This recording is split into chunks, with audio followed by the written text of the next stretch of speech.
Afternoon, everyone. A very warm welcome to today's press conference on 1 year of BioE3 from policy to action. We are honored to have with us Dr. Jitendra Singh Ji, Honorable Union Minister of State, Independent Charge for Science and Technology and Earth Sciences, Minister of State in the PMO, Department of Personnel, Public Grievances and Pensions, Department of Space and Department of Atomic Energy as our chief guest. We also extend a warm welcome to Professor Ajay Kumar Sood, Principal Scientific Advisor to the Government of India, Dr. Rajesh Gokhale, Secretary DBT, Dr. Jitendra Kumar, MD BIRAC, and Dr. Alka Sharma, Senior Advisor DBT, along with distinguished scientists, colleagues, and friends from media. May I now invite Dr. Rajesh Gokhale Ji, Secretary DBT, to kindly present a sapling to the Honorable Minister. May I invite Dr. Alka Sharma Ji to kindly present a sapling to Professor Ajay Kumar Sood. May I also invite Dr. Alka Sharma Ji to kindly present a sapling to Dr. Rajesh Gokhale. I now invite Dr. Alka Sharma to deliver her welcome address. Namaskar, good afternoon. On behalf of Department of Biotechnology, it is my pleasure and privilege to welcome our chief guest, respected Dr. Jitendra Singh Ji, Honorable Minister of State, Independent Charge, Ministry of Science and Technology and Ministry of Earth Sciences, Minister of State, PMO, Ministry of Personnel, Public Grievances and Pensions, Department of Atomic Energy and Department of Space, Government of India, for celebration of 1 year of BioE3 from policy to action. Sir, we are extremely grateful for your unwavering guidance and support for strengthening biomanufacturing ecosystem across the country under BioE3 framework. I welcome Professor Ajay Kumar Sood, Principal Scientific Advisor to the Government of India. Sir, your esteemed presence in today's event is a great source of inspiration and encouragement for all of us. I welcome Dr. Rajesh S. Gokhale, Secretary DBT, DG BRIC and Chairman BIRAC. Sir, thank you for your continued guidance and support for the entire team at DBT, IBRIC Plus family and BIRAC. And I also welcome Directors PIB Shri Nand Kishore Ji and MD BIRAC, all the directors, faculty and students from IBRIC Plus family, my colleagues from DBT and BIRAC, team from press and media and all the participants. We are delighted to have you all with us today for this special event. As you are aware, last year on 24th August, the Union Cabinet under the leadership of our Honorable Prime Minister had approved futuristic first ever biotechnology policy, that is BioE3 policy, built on pillars of economy, environment and employment. Today we are gathered here not only to celebrate 1 year of launch of BioE3 policy, but also to recognize the sincere efforts and significant contributions from all the stakeholders. They are policymakers, startups, entrepreneurs, industries, scientists and researchers from various national institutions, IITs, and senior officials from central and state governments. They all have worked together to bring the vision of BioE3 to action. You all would agree that over the past 12 months, the BioE3 policy has served as a catalyst for facilitating inclusive growth in the biotech sector through a strategic roadmap for developing affordable and indigenous bio-based products and technologies. Echoing the Honorable Prime Minister's clarion call from the Red Fort on 15th August this year, the unique feature of today's event is the launch of BioE3 Challenge for Youth and also first BioFoundry network by our chief guest, Honorable Minister of Science and Technology. Today, a video will also be played with major highlights of National BioFoundry network and 1 year of BioE3 from policy to action. Let us look ahead with determination and reaffirmation of our commitment to continue building a resilient and inclusive bioeconomy for the nation. Thank you. Thank you very much. Thank you, Madam. May I now request Dr. Jitendra Kumar, Managing Director of BIRAC, to share his remarks. Honorable Minister for Science Technology, respected Principal Scientific Advisors, respected Secretary DG BRIC and Chairman BIRAC, Shri Rajesh Gokhale Ji, respected Senior Advisor and Scientist H, Dr. Alka Sharma Ji, and dear dignitaries of the dais. First of all, I wish you a very happy Ganesh Chaturthi. And it is such a fortunate coincidence that we are launching a BioE3 challenge for youth and launching first national biofoundry network today on this auspicious occasion. This is the first time a policy of Government of India is set to stir the masses and democratize the concept of the biotechnology for economics, environment, and employment. Youths across the nation are excited about biotechnology, its application, and most importantly, the entrepreneurial opportunity it presents. And the launch of Bio3 Challenge today is testimony for this. I congratulate all the officers of DBT and BIRAC who have worked tirelessly to work on the plan of implementation of the policy, and surely it has been a mammoth task. My special congratulations and thanks to my colleagues from BIRAC for taking the challenge of implementation on ground head on. As you all know, BIRAC is the implementation partner of BioE3 policy, and today's launch of first national biofoundry network again is a great step forward for the implementation of BioE3 policy. As you all know, BIRAC has set up around 100 BioNest incubation centers across the country, and this robust network of plug-and-play laboratory facilities which have helped more than 4,000 startups undertake the proof of concept studies. The creation of biofoundries is a natural progression in this direction because the startup companies will now have access to the scale-up facilities and the direction and facility in the form of biofoundries and biomanufacturing hubs, which is so important for the commercialization of products and sustaining their entrepreneurial journey. This is another example of how DBT and BIRAC has worked in tandem with a great coordination and BIRAC implementing the efforts of DBT.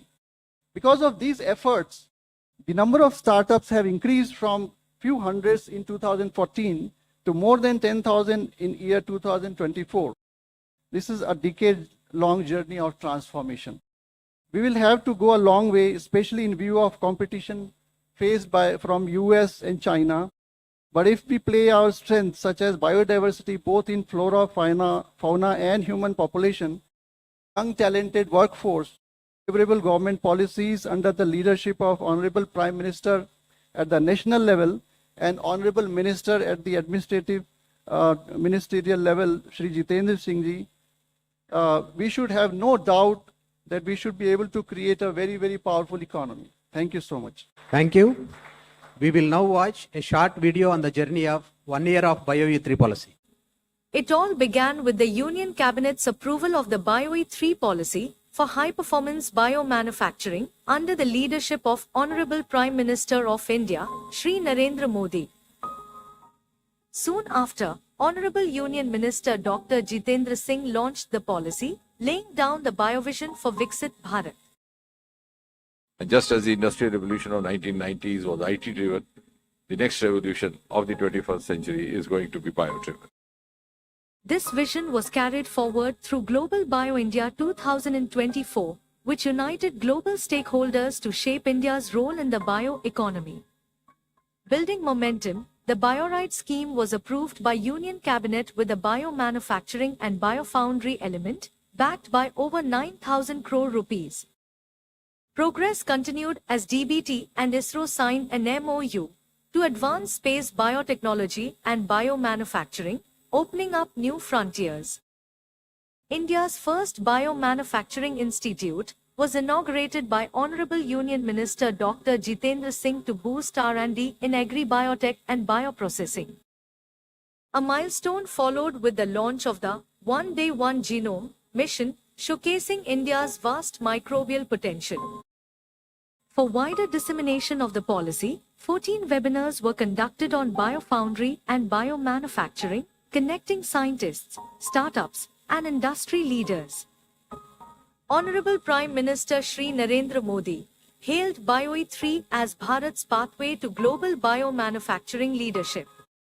Honorable President Srimati Draupadi Murmu too acknowledged the policy during her address to Parliament, reaffirming its national importance.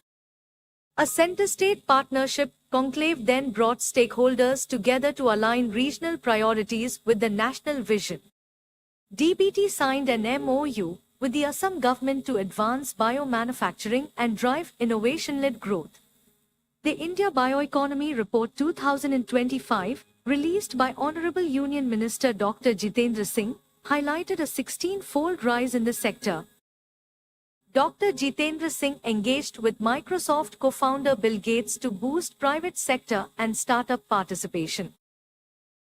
India then witnessed its first publicly funded biofoundry at ICGEB, inaugurated by Honorable Union Minister Dr. Jitendra Singh. India marked a proud moment as Gaganyatri Group Captain Shubhanshu Shukla flew on Axiom Mission 4, where 3 biotech experiments were conducted. 3 biotech experiments on the ISS studied edible microalgae, cyanobacteria, and muscle dysfunction in microgravity, advancing India's space biotech. On World Bioproduct Day, DBT pledged to advance BioE3 for a sustainable and inclusive bioeconomy. The foundation stone was laid for CSIR, IMMT, BRIC, ILS Marine Biotech Facility, advancing seaweed research and marine biomanufacturing. Thereafter, DBT and METI exchanged an MOU to build an AI-driven biological research ecosystem in India. Through bio-enablers, Amrit grants, and innovation challenges across 6 verticals, BioE3 translated vision into action, powering Bharat's rise in the global bioeconomy. BioE3 policy garnered wide national media attention, and we are amplifying its impact and building awareness nationwide. DBT and iBrick Plus institutes are providing necessary momentum to the BioE3 mission. 1 year of BioE3 reflects Bharat's Bio-Nirman, leading the road to Viksit Bharat.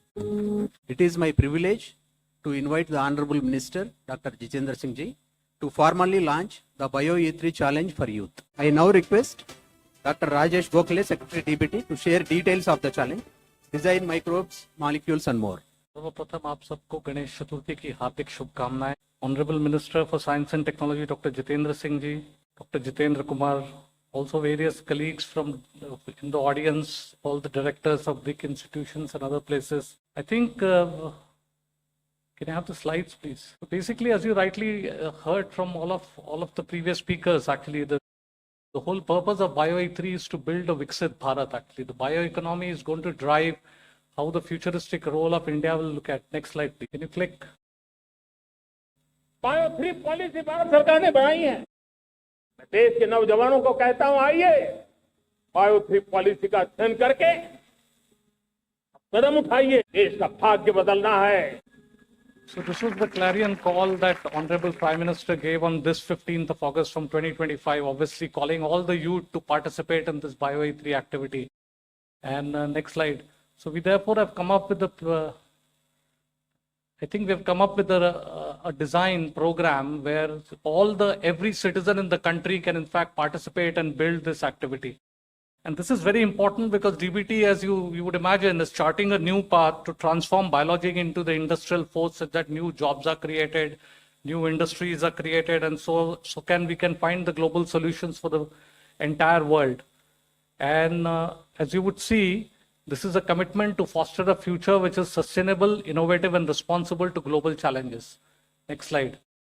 So in this program designed for BioE3 challenges, what we would like to all of you to do is to encourage all of you to come and participate to design probably a microbe, an enzyme, or a protein, or whatever you feel like. Actually, any biological system that you think would in fact ensure improved health, improved agriculture, improved environment, or improved industrial growth of any activity.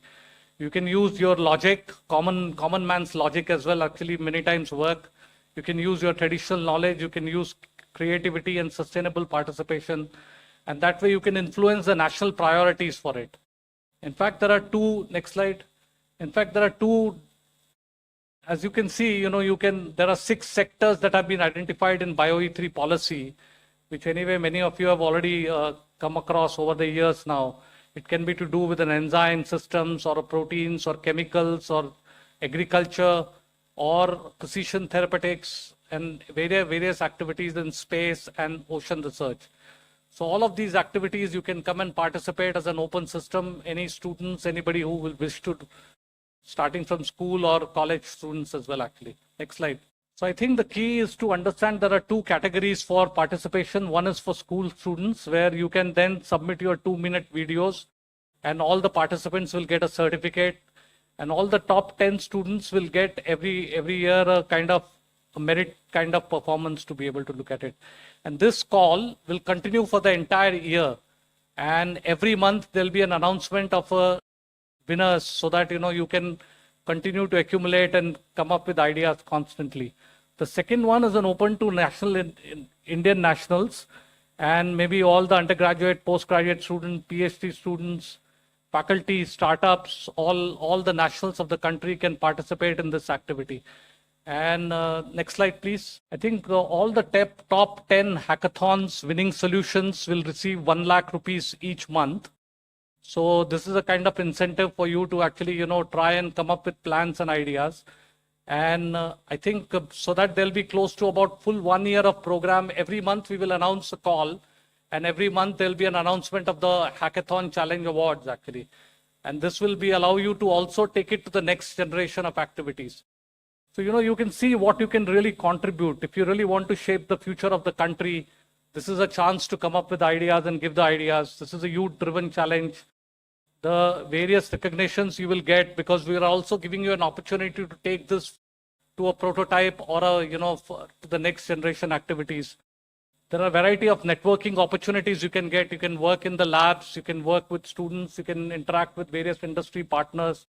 It also has an impactful to an action so that, you can have design BioE3 is likely to be implemented in a different ways. And finally, you do a national service, actually, which all of us are very keen to do. Basically, you try and solve complex problems, difficult challenges of the country that country aspires for you to really look at from the point of view of your knowledge and your, whatever you can come up with, actually.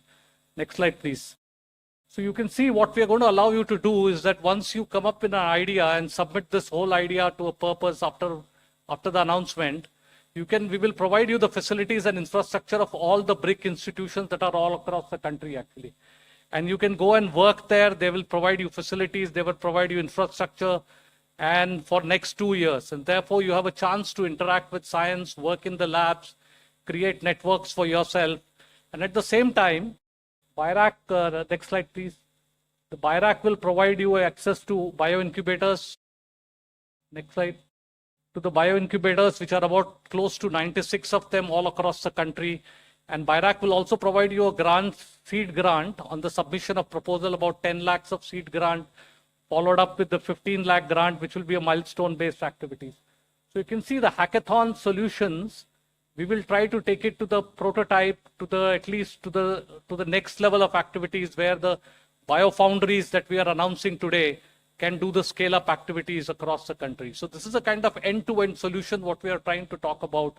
And therefore, this will provide an opportunity to every citizen in the country, young at heart, young at all the energy bubbling energy that everybody has in this country, can in fact bring out their best to really make this happen as the best future of the country's future.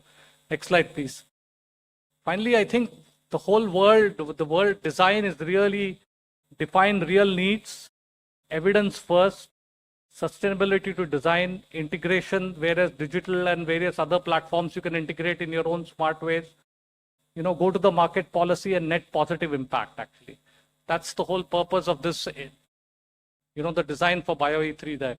And I think this will empower grassroots innovators, develop scalable solutions for Bharat's sustainable, equitable, and self-reliant activity. And I really think that this is an opportunity for you to participate in the big journey that our nation is looking at for the Viksit Bharat. So can you be the one who can take the trailblazer for the Viksit Bharat? Thank you all of you for coming here, and we'll be happy to have press media to actually say this, enhance the viewership a little bit more. Thank you. Thank you, sir. I now request the Honorable Minister to launch the first National Biofoundry Network. This will be followed by a short video presentation. Video presentation, please. With the approval of the visionary BioE3 policy by the Honorable Prime Minister of India, Shri Narendra Modi ji, the nation is poised to leap forward in biomanufacturing across 6 key thematic verticals. To drive this mission, biofoundries are being established across the country. Biofoundries are a game changer for India. They speed up the journey from ideas to products, cut R&D costs, and reduce risks for startups, academia, and industry.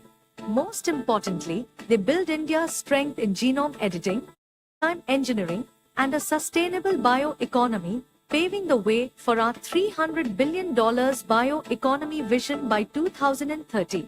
Today, we take pride in announcing the launch of India's first biofoundry network, BRIC Navi, India's first national agri-food biomanufacturing institute, established by the Government of India.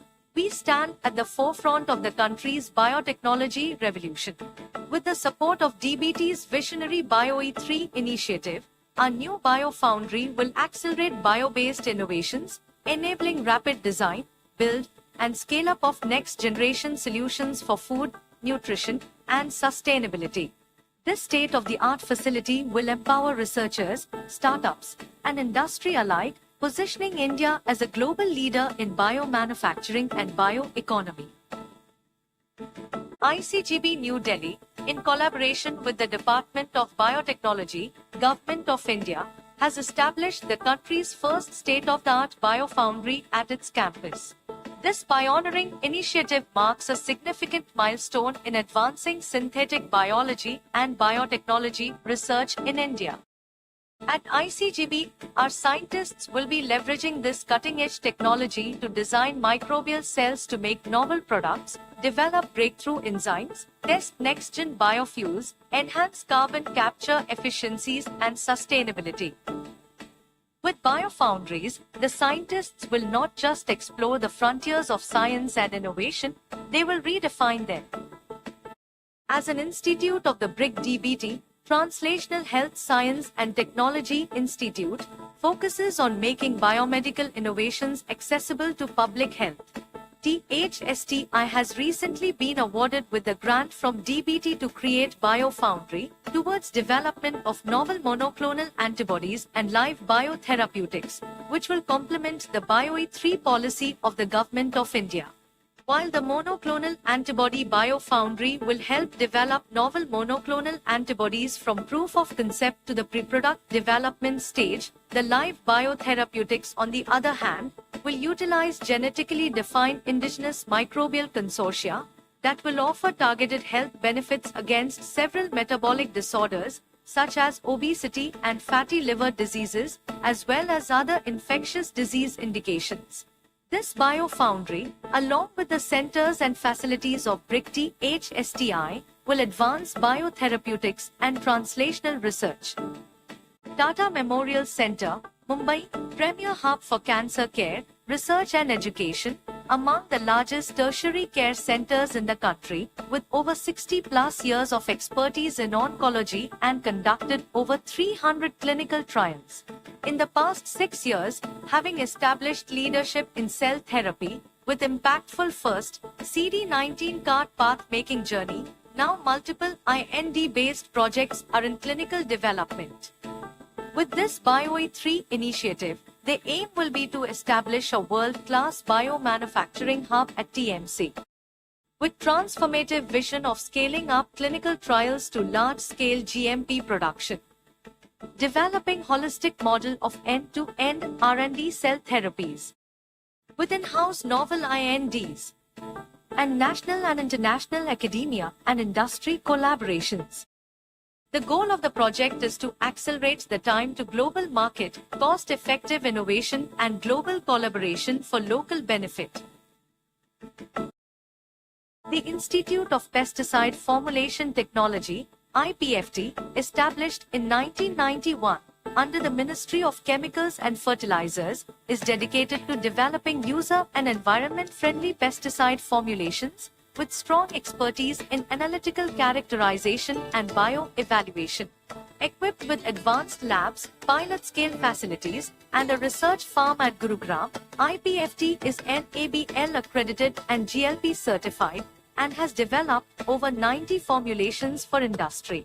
The proposed biofoundry for biopesticides will serve as a one-stop solution from development to regulatory dossiers and technology transfer, while also connecting with farmers through awareness programs and field trials. Biofoundry at BRIC NCCS, Pune, is a state-of-the-art platform that integrates synthetic biology, robotics, automation, chassis development, and early process scale-up. Microbial chassis are engineered microorganisms designed as platforms for producing biomolecules like enzymes and metabolites. We combine our research expertise with our extensive microbial repository to create novel solutions. Guided by the DBT's BioE3 vision, our theme is building microbial chassis for a greener bioeconomy. We proudly celebrate the first year of the BioE3 policy and committed in driving economy, environment, and employment through BRIC NCCS Biofoundry. The network of biofoundries will empower India's BioE3 economy, strengthening health, food, energy, and environment, laying the foundation of a Viksit Bharat. With the I now invite Professor Ajay Kumar Sood, Principal Scientific Advisor to the Government of India, for his special address. Honorable Minister Dr. Jitendra Singh ji, other dignitaries on the dais, Dr. Rajesh Gokhale, Dr. Alka Sharma, Dr. Jitendra Kumar, and Shri Nand Kishore ji, the entire DBT and BIRAC fraternity, members of the media. I am truly delighted to join all of you in celebrating the first birthday of BioE3 policy. So happy birthday and wish you many, many more years to prosper. Also, happy to see that within 12 days of the clarion call by Honorable Prime Minister from the Red Fort, DBT has put in action a plan, the launch of BioE3 challenge for youth, and this is what one really calls the speed. So this is congratulations to Dr. Gokhale and his entire team for conceptualizing this launch within this very, very short time. And I'm sure it will go a long way in inspiring our youth to take up the challenges, the bio related challenges in a big way. Now we have seen that in the last few years, it's very, very clear that biology is no longer a subject in textbooks as it used to be in my times, but it is also becoming a very powerful tool to shape the future of India and its youth. And through BioE3, India has taken a strategic step towards building a green, clean and prosperous nation. And this vision actually goes beyond economic growth because it creates an Atmanirbhar Bharat by using biotechnology to address a large number of areas such as public health, protecting the environment and fighting climate change. Now, for young Indians, for which this hackathon is meant, you will all realize that biology, along with the contemporary tools like artificial general intelligence, these are emerging as a gateway to meaningful careers that blend science, innovation, and sustainability.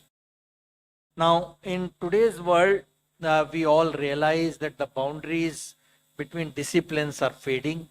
Biology is not the one which used to be almost 50 years back. It is now converging with engineering, architecture, and space science, and creating exciting opportunities in all these combined areas for innovation. For example, this biophilic design, which brings nature into urban spaces, again, which has become very popular, is helping to build smart cities that are more resilient to pollution and climate change. Features like green roofs, which we are seeing, and vertical gardens, they not only make our cities beautiful, as we see in many places, but also help cool the buildings, clean the air, and manage weather. Now, these nature-inspired solutions are especially important in India, where urban areas are facing rising temperatures, poor air quality, and water scarcity. So, by applying biology to city planning, which is really a huge domain, we can create healthier environments for all age groups, including children, and because they are the most vulnerable to pollution and climate change. So every year we know pollution continues to affect our cities. Delhi is especially critically aware of this, and people of all ages, including young children, are feeling its harmful effects.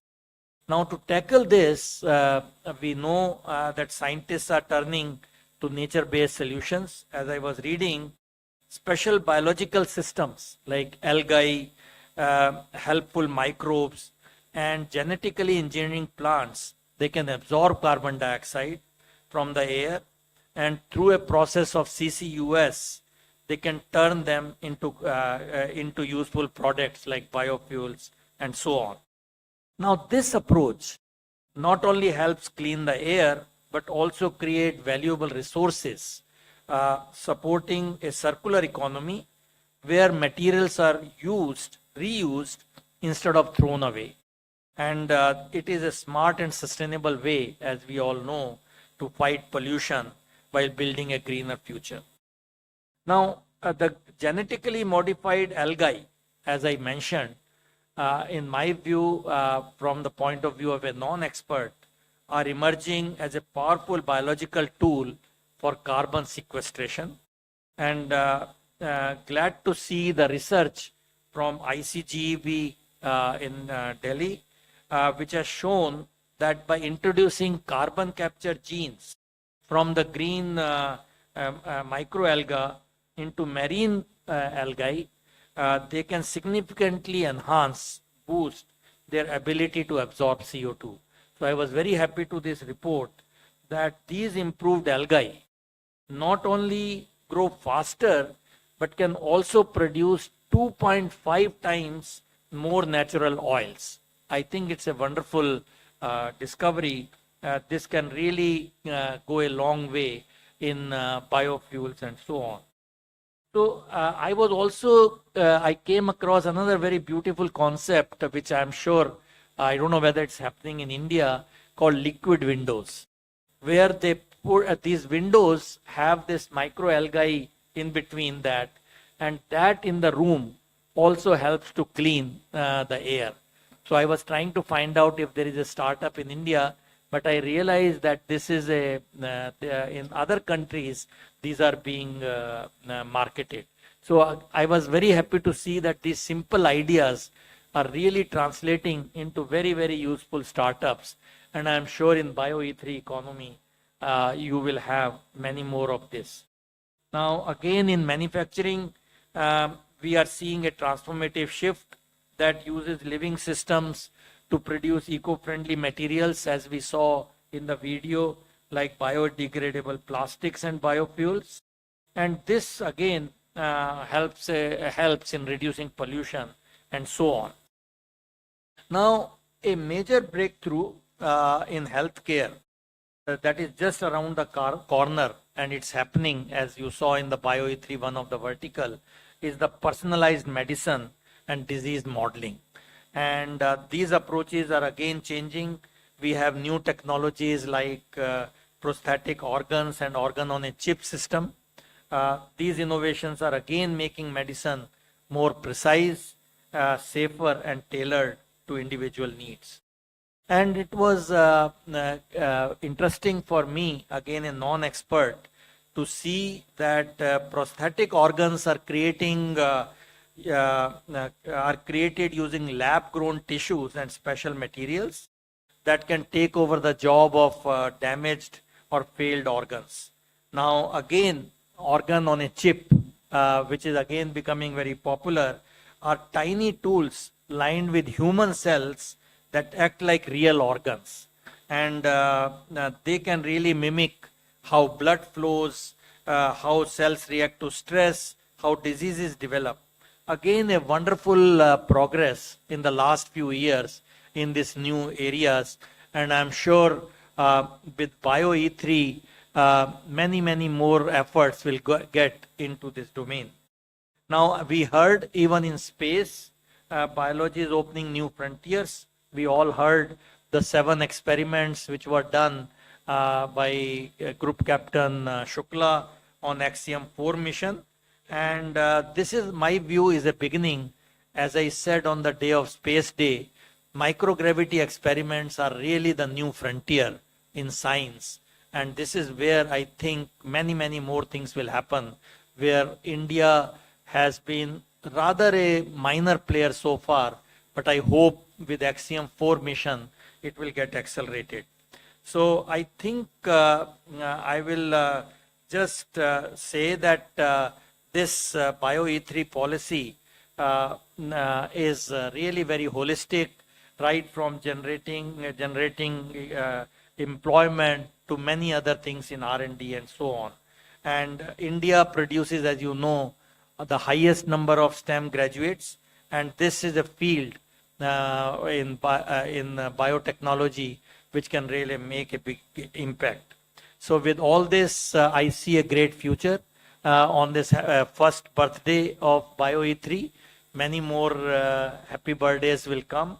And once again, wishing all of you Ganesh Chaturthi and all the very best for this efforts which is being led by DBT and its partners. Thank you very much. Thank you, sir. And now the moment, the most awaited moment, the Honorable Minister, Dr. Jitendra Singh Ji, will deliver his keynote address and interact with media. I was asking him whether to sit here and speak, or he said, whichever way you want. I said, no, let me be more visible to the audience, so whichever way they want. Thank you very much, Principal Scientific Advisor, Professor Sood, Dr. Rajesh Gokhale, Dr. Alka, Dr. Jitendra Kumar, and Nandakishore Reddy, our friend from PIB. At the outset, I have to apologize for having disturbed you on a restricted holiday on the Ganesh Chaturthi festival. And Dr. Rajesh Gokhale was very apprehensive that we may not be able to have any audience, least of all the media friends. But I'm glad. That, of course, doesn't in any way lessen your faith or belief in Lord Ganesha. So, but at the same time also, we can have the satisfaction of telling ourselves that you are equally dedicated to the cause of biotechnology. So thank you very much for this encouraging response. Now, I think at the outset, I must compliment Dr. Rajesh. Soon after the Prime Minister's address was over, on the 15th of August, the first call that I received, in fact, a message before that, WhatsApp followed by a call. He was so excited that the Honorable Prime Minister had made a mention of Bio-E3 policy and done that quite elaborately, very convincingly, because when Prime Minister speaks something in his Independence Day, it not only becomes a declaration of intent for the government in place, but is also taken very seriously across the country and even outside, and also sets the priority of the government in place. And therefore, one day later, he suggested to me that now, to live up to the tall order that Prime Minister has placed before us, we should be doing something. So I said, okay, you create something, and I'm glad that he's very innovatively come out with this idea, which would be very engagingly involving the youth of this country. Now, as the Principal Scientific Advisor was mentioning, it's been 1 year since we had this policy. And I think within 1 year, very subtly, there has been a transformation. Professor Sood, many of us belong to the times when nobody could understand what was biotechnology. So half the people thought it was a branch of engineering, the other thought they were a branch of medicine. So it was very difficult to figure out at that time whether it was an engineer's concern or a doctor's concern. And now we have also seen those times when if any youngster did a course or a B.Tech in biophysics, he or she would be at a loss to find a job in India. So most of these graduates had to find a job outside India. And in the engineering streams also, it was the least preferred choice. And only those who could not find any other stream would opt for this.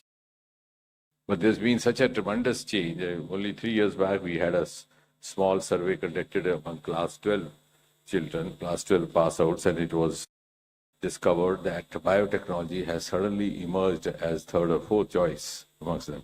And this happens only when they find a lucrative livelihood potential or a placement potential, which has started happening. So nothing can sustain without getting linked with the economy, and that started happening. Now, even in the last 1 year, if you see, we have had a first of its kind biomanufacturing institute at Mohali. Dr. Parik is there, and I owe another visit also to you. And we also launched the DBT BIRAC Mulankar bio enablers. Then the bio AI hubs have been launched. The bio E cells have been sought to be created in each of the states. Assam and Gujarat were among the first, and we were also among the first to have signed a formal MOU between the Department of Biotechnology and Department of Space, because as Professor Sood was mentioning, most of these experiments created and developed by the Department of Biotechnology, and in fact, these were the experiments which were actually meant to be conducted by a biotechnologist, but we couldn't have sent him up the space. So someday we might. So I said we should have, because in fact, I was telling Suvanshu also, I said what you did was in fact a biotechnologist's job, but I must appreciate you that you proved to be a good learner and did it quite a big perfection. But next time when one of you goes up, we'll be trying to train a biotechnologist to do that. And also, we may also have a space physician, like sports medicine was hardly a preferred branch about 3 decades ago. And it was rather would be a butt of joke, but now they are among the most heavily paid, highly paid professionals. So we have very futuristically moved in that direction. And I'm glad that it is also because of the futuristic approach of the Prime Minister that we could get this policy passed, because normally the political dispensations are not very favorably inclined to this heavily scientifically loaded cabinet notes. And Rajesh had to make a series of presentations, and the Honorable Prime Minister himself then explained to his colleagues that, look, at today it might not sound very relevant, but tomorrow, of course, because that's precisely we tried to submit before him, that tomorrow we would at least be counted among the early birds or the early initiators amongst the countries, because virtually every area is going to be biotechnology driven. As Professor Sood was saying, the personalized prescriptions are very soon. 2 patients suffering from same disease may have a different prescription, depending on their genetic profile, their environment, milieu. So 2 persons of diabetics, similar by all parameters, clinical and biochemical, would have a separate prescription. So it's going to be a very fascinating times to come. Similarly, the prosthesis, as he was mentioning, we might have more acceptability of this process, because one of the problems that was happening with many of the transplants was that the person has to be given immunosuppressive drugs for a long time to make it more acceptable. But in the process, some other dormant diseases waken up. The person who's getting treated for a kidney transplant or post-treatment for kidney transplant suddenly finds that new malignancy has it. So all these things would be very fascinating. And of course, not only that, even the food world. We've already started animal-free milk. One of the startups from Bangalore is doing very well. They've even started exporting it. Because when the requirement goes on increasing and you have less and less of land to actually fend for all these cattle and animals, this will be very handy. And tomorrow, maybe as Reddy has arranged a refreshment for you after this, he might arrange a vegetarian mutton for you or a vegetarian chicken for you, because it started already happening. So maybe your palliative taste, my buds may take some time to get used to it. So this is going to be a very fascinating time, and in fact everything is going to be driven. It's not being easily realized, but we are going to have it in every sphere of life, in plants, in animals, in life sciences.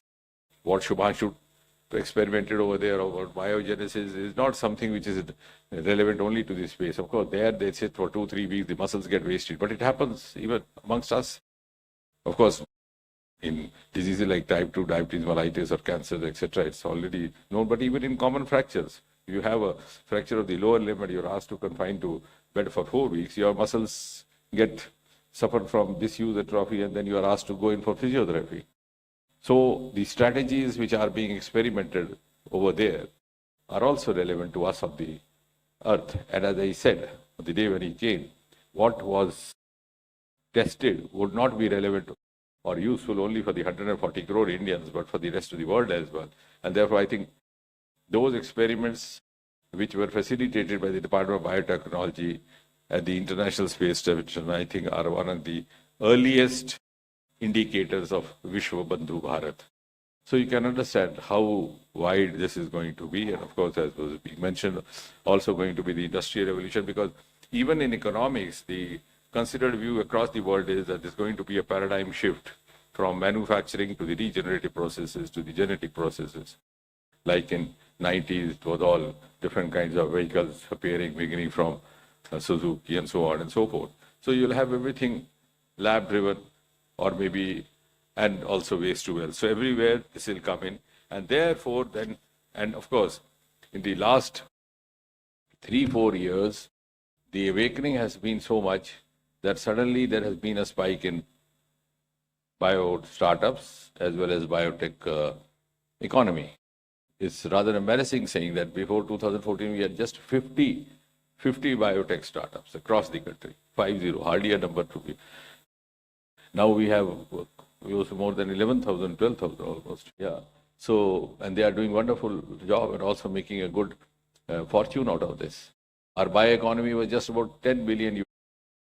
In 8 years, it went up 80 billion, then 100 billion, then 130 billion. Now we are projecting as 230 billion in the next few years.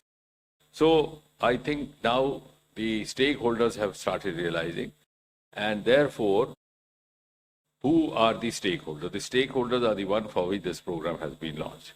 And this, as was being mentioned by Rajesh, this call for first national biofoundry network. I think this is quite an innovative idea for the biofoundry network is going to include 6 institutions across the country to enhance the developing of indigenous bio-based products and also to create skill in this domain. And second, of course, very important is the Bio E3 challenge for you, for which he very elaborately described every first of every month being call being made and the solutions being selected. So this will also give them incentive and also prepare them for the kind of tomorrow that is going to happen.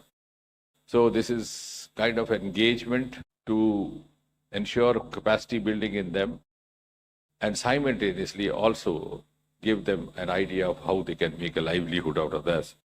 And this is also because this, to that extent, one can say that this is dedicated to the actual architects of the biotech story or the India's biotech-driven growth, which is going to happen from tomorrow. And therefore, this youth for whom this challenge is being launched, and that's why I said we would also play some of these videos on the social media, particularly the first one, the 1-year journey, so that they know what it is all about, because some of them don't know, so they want to know. The others don't know that they don't know. So we have to cater to both. So those who don't know would keep looking for us. But those who don't know that they don't know would not even keep looking for us. So we have to also reach out to them so that each one is benefited, because ultimately they are going to be the torchbearers of this future revolution. And the green global ecosystem that Professor Sood was referring to is going to be the ultimate target of this entire mission. And again, that would be spearheaded by these youngsters to whom this initiative is being dedicated. So thank you very much once again. I think this has been also, as he said, an auspicious day, and incidentally, this also happened to be my last day in the North Block. But I'm glad to be the last man to have occupied that majestic office of DOPT, which was created by the Britishers 90 years back. So in more ways than one, this has become quite a landmark day. Thank you. Thank you, sir. The floor is now open for media. So please raise number plates in front of your seats. Please introduce yourself before asking questions. 45. This is Akship Thakur from the Tribune newspaper. My question is to Dr. Gokhale. Sir, last week DBT and Ministry of Electronics had exchanged an MOU. If you could elaborate on what that MOU is all about and how will the Ministry of Electronics be aiding DBT? Basically, as Honorable Minister also mentioned, and so as Principal Scientific Advisor, the combination of convergence of biology and AI is going to be really transformative for the country's future, actually. And what METI is doing is setting up infrastructure for doing AI work all across the country. And what we would do with collaboration with them through an MOU is provide projects that will do what is called closed loop project. So that any idea that has come out from AI driven answers would be tested out in our labs in collaboration with them so that one can create a complete circle and then the data will feed back into the AI model. So that these feedback loops will continue to improve the models as well as at the same time will improve the projects and deliver programs. So the MOU is really a, win-win. I think very soon we'll have more of MOUs because as Professor Sood was saying, the age of interdisciplinary has set in. So we can't be working in silos. And in fact, when the specialty started happening somewhere in 1960s and 70s, one of the critics said, we have divided ourselves into compartments. So I think we have now come into full circuit. All those compartments, barriers have been broken down because we realize that we can't be doing without each other. So as I said, AI is with MIT, the communication is with MIT, quantum is there. So all these things will come handy over here also, both in medicine and to even space. I think we should also have, we already are part of the health research. So the health ministry is more visible because the executing ministry, but the entire research is done in biotechnology. 280. So good afternoon, this is Sanjay Agarwal. So my question is that the best thing in the science and technology is to get an award. You started this BioFriendly Network Awards. Please introduce yourself. I'm Sanjay Agarwal, sir, from Sunrise Mirror. So my it's best wishes to all of you. I just wondering that is India working towards the Nobel Prize in Science? Because you people are working so hard day in, day out. No, I think you can't work for a prize. The prize happens. If you work for a prize, you don't get it. And there are examples before you I don't want to mention. Those who are working for it. So it does happen because, that's been very kind of him that he's been so generous because, and I must appreciate, and in fact I was sharing with one of the media friends, if you do that, and let's say because unfortunately we are occupied with other things, at least in these last 11 years, not a single Independence Day address has been without one or the other declaration regarding science or innovation. He started off with Swachhata, then he came to Digital India, then he started Startup India, then he came to Gaganyaan, then he twice with Deep Ocean Mission, then Digital Health, and now, of course, this one. It's been tremendous. So I think that's very encouraging. It's also a huge departure from the, the kind of monotonous pattern which was being followed earlier. 238. Sir मैं पीयूष पांडे हूँ TV9 Bharatvarsh से। जैसा कि professor सूद ने हमें बताया कि प्रदूषण से निपटने के लिए और क्लाइमेट चेंज से निपटने के लिए जो बायोटेक्नोलॉजी है उसका उपयोग किया जा सकता है, तो ये चूंकि फ्यूचरिस्टिक आपने पूरा प्लान बताया और नीति भी बताई, तो क्या इस बारे में कोई आगे कदम बढ़ाया जा रहा है? चूंकि सर्दियां आ रही हैं और दिल्ली में खास तौर पर प्रदूषण बहुत रहता है उस दौरान। We only give ideas, What are micro but these are the people who are really implementing. So Professor Sood has conveniently joined you. I think there are emerging technologies that needs to be developed to scale. अभी क्या है कि lab में और field में level पे हो चुका है, लेकिन उसको स्केल में करेंगे तब एटमॉस्फेयर से कनेक्ट होके कम्प्लीटली एक नया इकोसिस्टम बिल्ट होगा। जल्दी आप ये सब चीज़ें देखेंगे, मेरे ख्याल से 3-4 साल में ये सब चीज़ें डिप्लॉय भी हो जाएंगी। इनफैक्ट एक बायो मैन्युफैक्चरिंग हब हमने इस तरह से अनाउंस किया है, जो बड़े से फील्ड में आप देखेंगे हरे हरे डब्बे लगे हुए हैं, उन डब्बों में amoeba. 25. After that, 76. Sir, my question is to the Honorable Minister.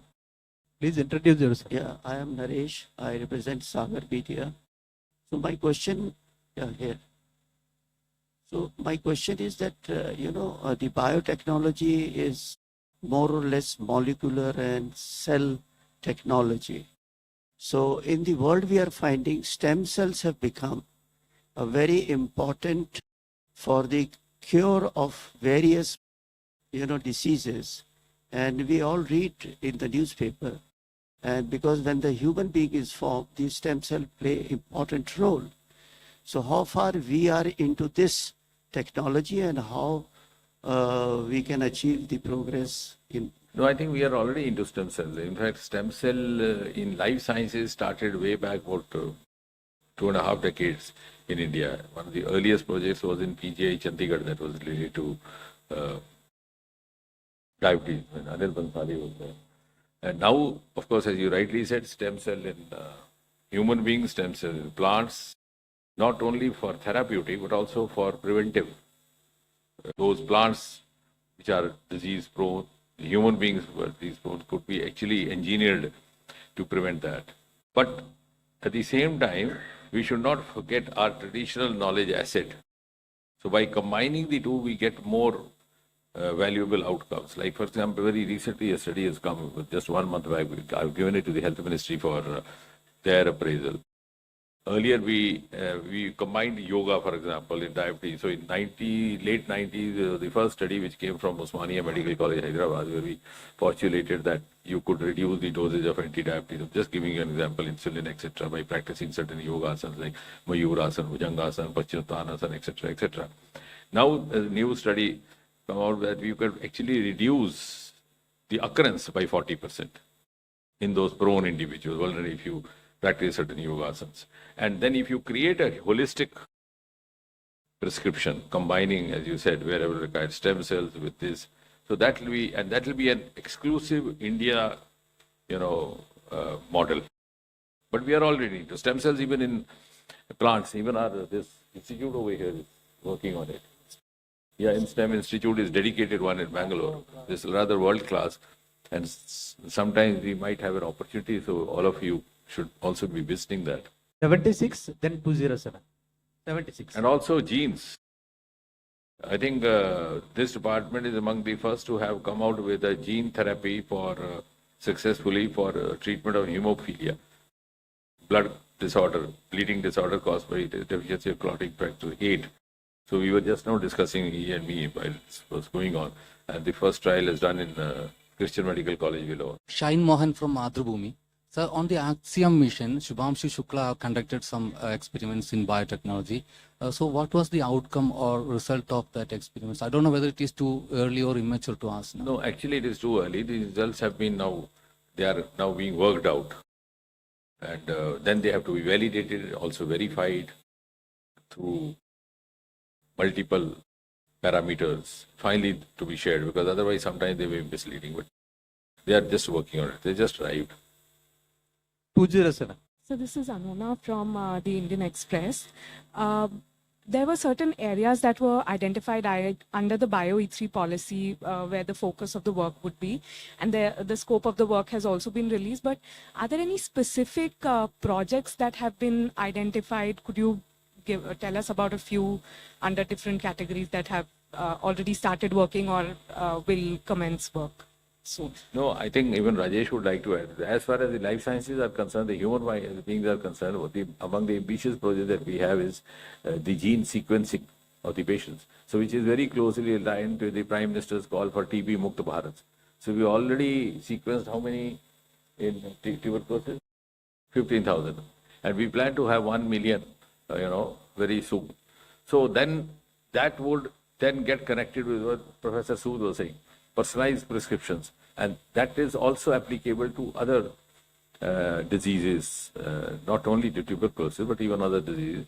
And similarly also, our vaccine project is coming out in a very big way. We were the first to come out with the DNA vaccine for COVID, then for the HPV vaccine. Now we are working on influenza and also dengue. So that is the second project. And third, of course, the genes, as I mentioned.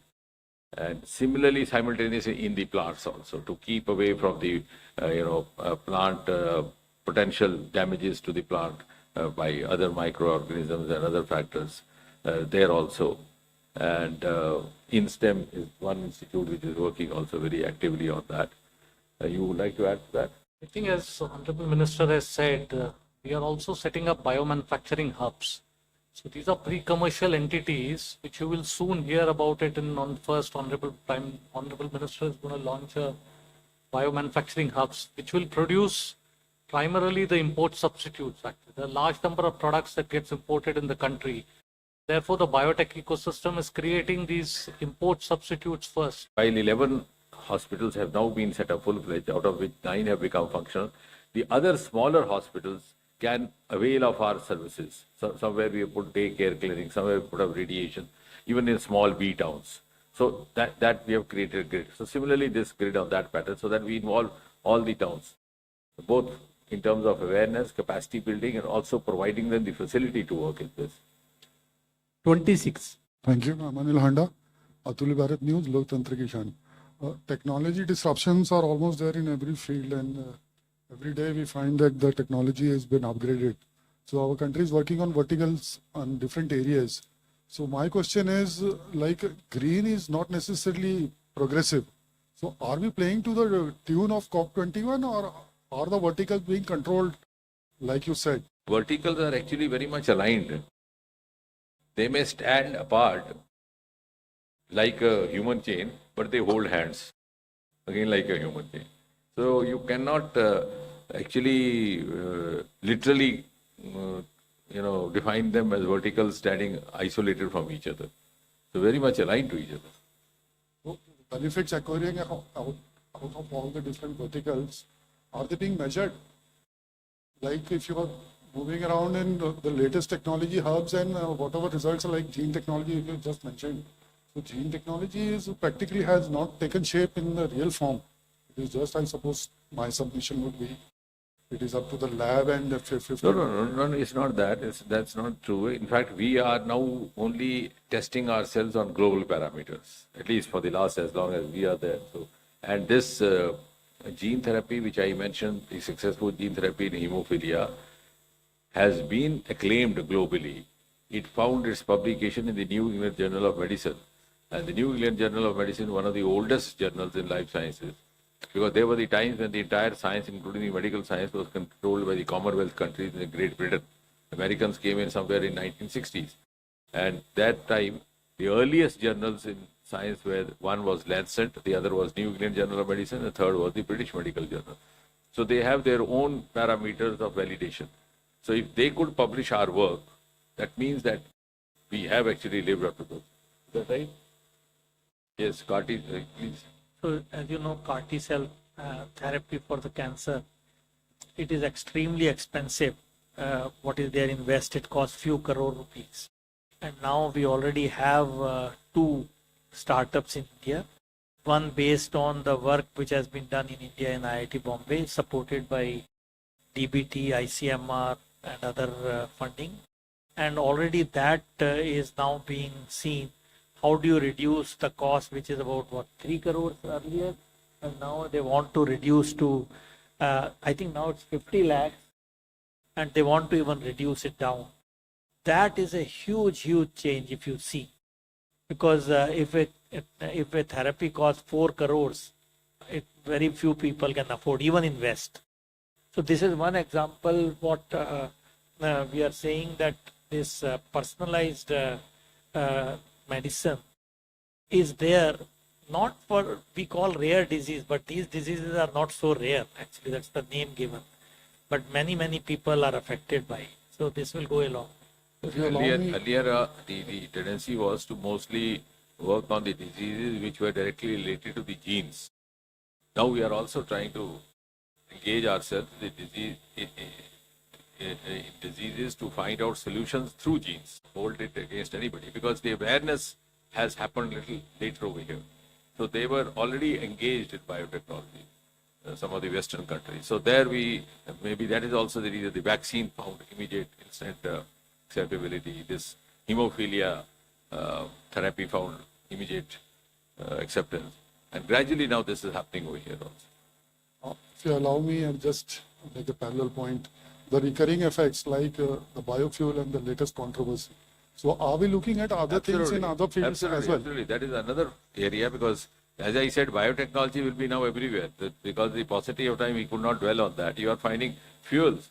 Soon that is, and I said I think in the parliament once, that if you are looking even on a geopolitical, through geopolitical prism, to reduce your dependence on petroleum imports, then answer is with biotechnology, with him.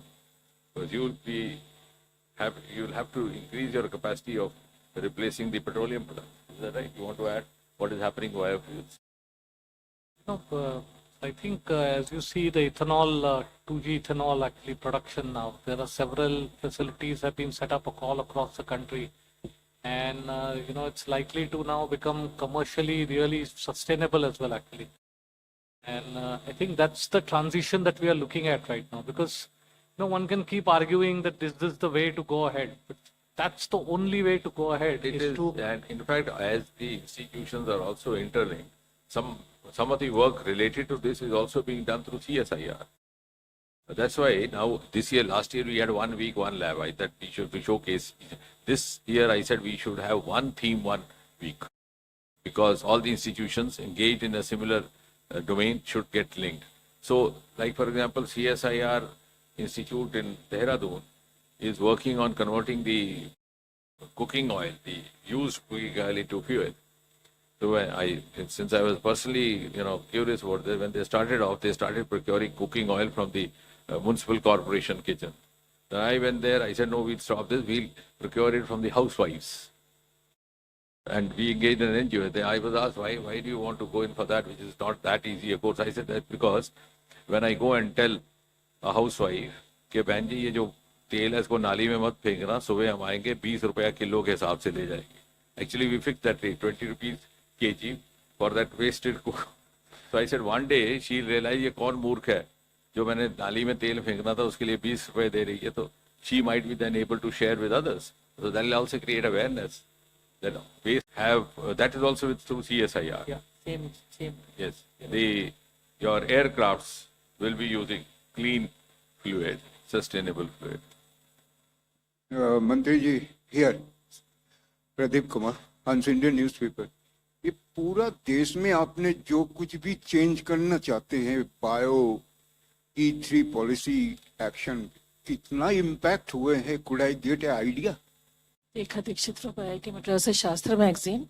Sir, a couple of questions. One is that whenever we talk about scaling up manufacturing in India, whether it's with solar panels or with pharmaceuticals, we always realize that our dependency on the reagents, raw materials continues to be on some other countries. When we are scaling up biotechnological production in India, can you just tell us what is the